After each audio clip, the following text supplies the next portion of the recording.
just now that Kansas City, I don't want to say wasted defensively, because they were trying to call a timeout.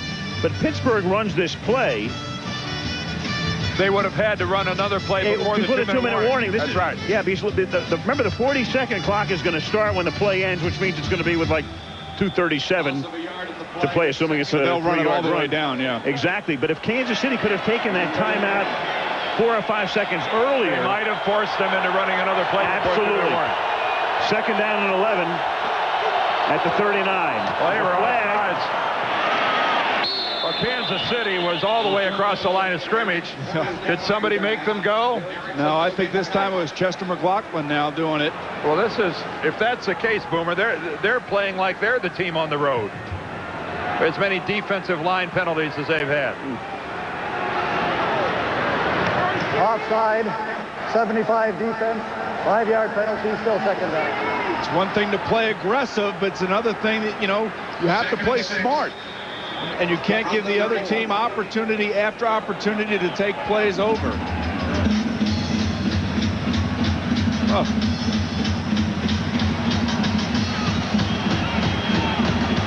So it's second down and 5 from the 34-yard line.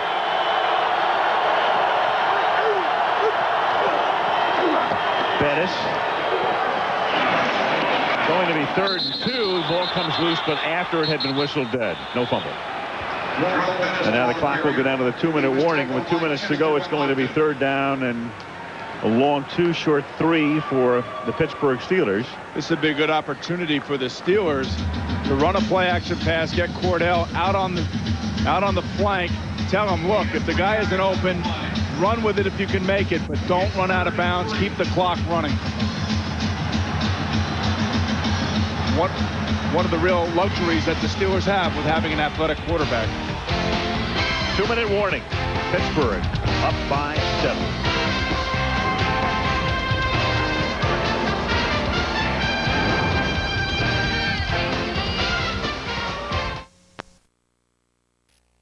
.com. So it's 3rd down and a long 3 with 2 minutes to go. Pittsburgh will cement it if they convert, and they give it to Bettis, and he cannot get it. So it's 4th down. Compelling Cowher now to either pooch punt it or send in Johnson for about a 49-yard field goal attempt. This is an interesting situation. He's going to let the clock run all the way down. They'll call timeout, and then they'll discuss it. The problem with the field goal, a long attempt, well, not just the miss, the block. The block, and the block is the bigger concern, I think, because that's something that can end up being 7 points going against you. And you're right, and if you miss, though, you give the Chiefs decent field position.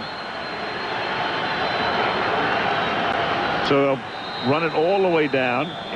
If they're going to take the delay. Delay a game offense. 5-yard penalty, still 4th down. That clearly means they're not thinking field goal, they're thinking punt. I think the field goal's too risky. Go ahead, force Kansas City. See if you can just knock this thing down there inside the 10-yard line and see if Kansas City can go the length of the field with no timeouts left and basically a minute left to work with. Well, certainly you want to kick it high, and you don't want to give Hanover a chance.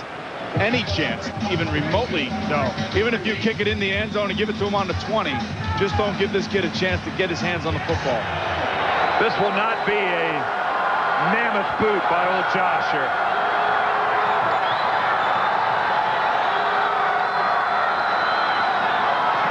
Shot! Little pooch kick. And it rolls into the end zone, so out it comes to the 20, and the Chiefs will have to go 80 yards in 64 seconds with no timeouts. And I don't think Bill Cowher saw Kansas City getting the ball back with this much time left. But really, right now, if you're Elvis Grbac, you got to hit the sidelines if you can. You have enough time to hit a couple passes in the middle if you're going to get up there and down the ball if it's a deep pass. Well, obviously, Andre Rison is the playmaker in that offensive huddle right now. Now, this is the plays or the area where the Cincinnati Bengals came back and they beat the Pittsburgh Steelers in a situation like this. A flag just went flying in Kansas City. I think he had 12 guys in the huddle. I think Kansas City had 12 guys in the offensive huddle. Illegal substitutions. Offense has 12 men in the huddle. 5-yard penalty. First down.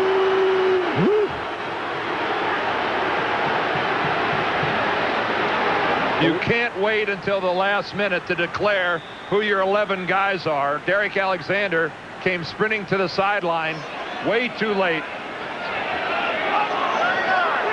The 10th penalty against the Chiefs, who send the 3 wideouts to the right. And then That's a fumble. It's a live ball, and it's Pittsburgh's ball at the 14-yard line. Extracted by Jason Gilden, covered by Lee Flowers. Bill Cowher gets farther out onto the field than any coach in the NFL. You gotta love everything about Bill Cowher and the enthusiasm and the passion that he brings to this game. First and 10, Pittsburgh at Kansas City 14-yard line. Pressure from Gilden. Pressure from Oliver Gibson. And no forward movement whatsoever. I think Jason Gilden was the player going through. Take a look at Jason Gilden. You talk about adding injury to insult or insult to injury. He's playing the drums. Oh, boy.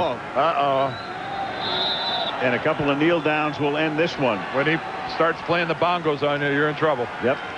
Well, he just played taps for the Chiefs for tonight because the Pittsburgh Steelers fly home with a mammoth win. They go to 5-2. They're tied with Jacksonville in the AFC West, and the Kansas City Chiefs find themselves tied for 3rd with Seattle in the AFC West, behind 7-0 Denver and 5-2 Oakland. Bill Cowher has the ability to make his players believe that they can win on the road, and they don't do it in spectacular fashion. They just give the ball to the big guy, let him run. Yep.